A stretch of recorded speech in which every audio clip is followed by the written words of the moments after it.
C'est la 12e vidéo Cam pour le camphrier et aujourd'hui nous avons un invité surprise qui n'est pas Xavier. Et d'après vous, qui se cache derrière ce superbe drap Monster High? C'est Marc. Salut Marc. Salut Comme Fabrice. c'est naze comme intro. On fait ce qu'on peut avec ce qu'on a. Voilà. Donc fini les coups de gueule ou pas? Alors, non. Non. Xavier est malade cette semaine. Du coup, je le remplace. Voilà. Mais on a décidé qu'on allait faire ça pro. Voilà. Donc on va commencer, c'est moi qui vais commencer. Hein. Je vais commencer par Double Mi. Nouveauté manga donc, de cette semaine. Double Mi, c'est des réseaux sociaux, c'est deux amies et filles qui sont à fond dans les réseaux sociaux, qui communiquent entre elles. Et un jour, une des deux meurt. Et ce qui attriste beaucoup l'autre qui reste. Et donc le réseau social, qui est doublé d'une intelligence artificielle, prend le relais et décide d'imiter celle qui a disparu et continue à chatter avec sa meilleure amie. Et l'autre se prend en jeu parce que son ami lui manque. Donc c'est plutôt sympa et plutôt rigolo comme idée et plutôt une espèce de futur proche qui risque de plutôt être pas mal. Donc ça c'est à suivre, ça s'appelle Double Mi. Je sais pas combien il y aura de clics, mais je ne sais pas combien il y aura de tomes, mais en tout cas ça s'appelle Double Mi et c'est plutôt sympa et c'est chez Ankama. Voilà. Est-ce que tu avais quelque chose toi? Alors, Marc? moi, je vais vous présenter Pillow Beer.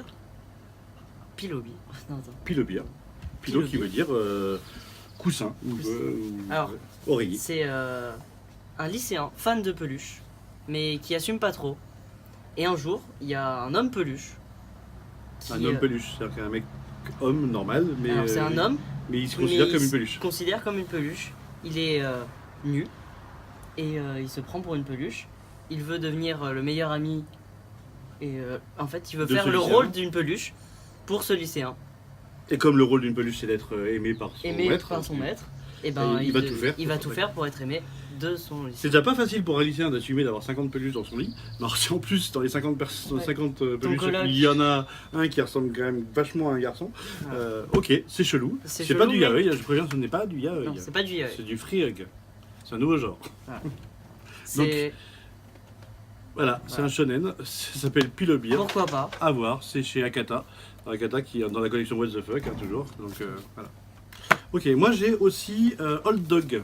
Old Dog. En fait, c'est l'histoire d'un homme qui retourne dans sa ville où habitaient ses parents, qui sont morts il y a quelques années, et il va revoir sa famille, il va raconter toute l'histoire des maladies de sa famille. Donc c'est un manga en couleur, c'est un manga assez tendre qui parle de nourriture, qui parle de maladies, qui parle de grand-père, qui parle de grand-mère, qui parle de souvenirs d'enfance, et c'est tout mignon. C'est coréen, et c'est plutôt sympa. Voilà. Donc, Old Dog, Old Dog. le vieux chien. Old Dog, c'est moche. Autre chose, Marc, ou je continue tout? Alors ben continue. Voilà, c'est moi qui fais tout. Ah non, pas ça, si, ça. Allez, Fire Punch. Alors Fire Punch, je pense que ça ne sort que parce qu'il y a le mot punch dedans et que derrière ils ont mis les auteurs de One Punch Man ont trouvé ça super bien. En gros, c'est l'apocalypse. Enfin, c'est une espèce de terre glaciaire, etc. Il y a des gens qui ont des pouvoirs, notamment un pouvoir de régénération. Et ils se servent de ces pouvoirs-là pour survivre dans cet univers un petit peu un hostile. peu comme One Punch Man en fait. Peut-être un peu comme dans One Punch Man, mais je pense en moins bien. Enfin, j'en sais rien. J'arrive pas à capter. J'ai lu le début et je suis pas rentré dedans. Donc, je pense qu'il faut un peu plus d'efforts. Mais ça s'appelle Fire Punch. Kazi y croit beaucoup. Ça vaut peut-être le coup quand même de regarder ce qui. Voilà, de peut-être faire un petit effort. Je ferai un Voilà. petit effort promis. Voilà. Pourquoi pas. Après, ça par contre, j'ai beaucoup aimé. Dernière minute. Dernière minute, c'est le Japon. Ça fait 5 ans que le Japon est en guerre. Et ça se passe pas très bien cette guerre, visiblement. Parce que à partir de maintenant, tous les vendredis, un certain nombre de collégiens sont amenés à aller se battre au front. Je pense qu'il n'y a pas assez de soldats. Et donc c'est la vie de ces collégiens qui partent au front. Et il y en a deux qui sont exemptés, mais qui ne savent pas pourquoi. Et pourquoi, voilà, ils ne savent pas pourquoi ils sont interdits d'y aller. Oui. Donc ça s'appelle Dernières Heures, histoire d'enfants soldats, et c'est vraiment très très intéressant. Alors aussi il y a le, on va pas le présenter, mais il y a le garçon et la bête, mais c'est le dernier volume, donc le tome 4. Ouais, c'est une bonne série. C'est une très bonne série. Et donc 4 volumes, c'est bien pour une C'est bien. série. Et C'est l'animé était pas- Franchement, extraordinaire. l'animé et le film était pas mal. C'est le même qui avait fait les Enfants Loups. Donc voilà, et il y a... Ah bien celui-là, tu peux dire Oui. aussi ça, qui est sorti. Il y aura, Tu sauras son nom, mon fils, le tome 2. Je crois que Xavier avait beaucoup aimé. Voilà, Là. Xavier avait Donc, beaucoup aimé le 1. Xavier, le tome 2, Dédicace. dédicace. J'espère que c'est pas ça qui t'a rendu malade. Moi je vais pas le lire, je sais pas pourquoi, mais. Xavier a dit que t'avais pas le droit de le lire. Voilà, Xavier m'a dit que j'avais pas le droit de le lire. Je vous le présente Ok. quand même. Bon, juste le tome 3 aussi de La Petite Fille aux Allumettes, si vous avez envie d'histoire pas drôle du tout.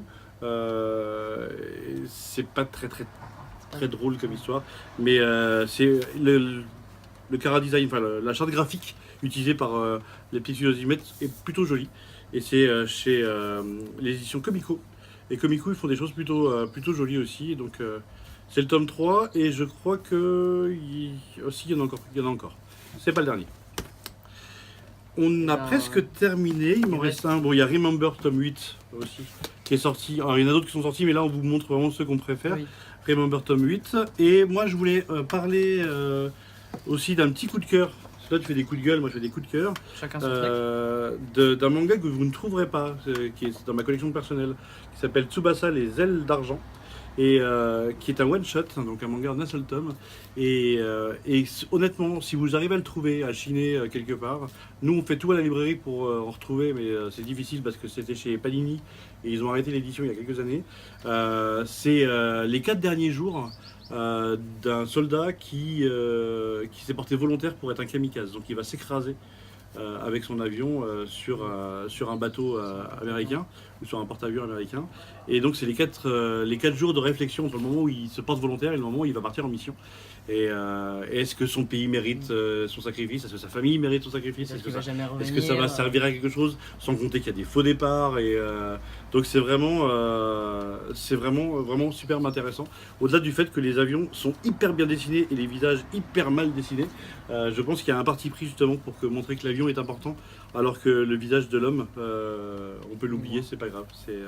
Donc Tsubasa, les ailes d'argent, si vous avez la chance Possibilité de de l'avoir. pouvoir le lire, c'est vraiment une tuerie. Et moi, je crois que il est dans mon top 5 des mangas que je préfère. Carrément. Carrément. Voilà. Ah, Est-ce qu'on aura quand même droit dans cette vidéo à un coup de gueule de ta part, Marc? Alors, Xavier, je vais pas te remplacer tout le temps. Il y aura quand même un coup de gueule. Mais pas ça. Le fait Non. que Xavier est malade, ça arrive. Non, ça arrive. Ouais, il s'est pas trop foutu de ta gueule. Non. Ouais. Allez, ok. À bientôt. Bah, à bientôt. Et à tout à l'heure. À tout à l'heure, du coup, pour moi. Ciao. Ciao. Bonjour à tous, aujourd'hui je voudrais vous parler d'une nouveauté pour enfants qui s'appelle L'éléphant qui vivait dans une fleur. C'est l'histoire d'un petit garçon qui découvre un tout petit éléphant qui vit dans une fleur et il va apprendre à s'en occuper. Et l'histoire, c'est tout simplement d'apprendre à s'occuper même des toutes petites choses quand elles sont toutes mignonnes ou pas. Alors aujourd'hui, j'ai appris que les Japonais pratiquaient l'origami, soit l'art de plier du papier. Alors, moi j'ai inventé le pliisme. C'est l'art de plier du papier, mais sans les mains. Regardez. Juste avec la pensée. Oh, bon, là j'étais un peu vite, attendez. Et hop, la petite grenouille. Oui, juste un petit mot, parce que j'avais oublié. En fait, il y a la suite de Vampire Knight qui sort la semaine prochaine, qui s'appellera donc Vampire Knight Memories comment elle s'appelle, de Matsuri Ino.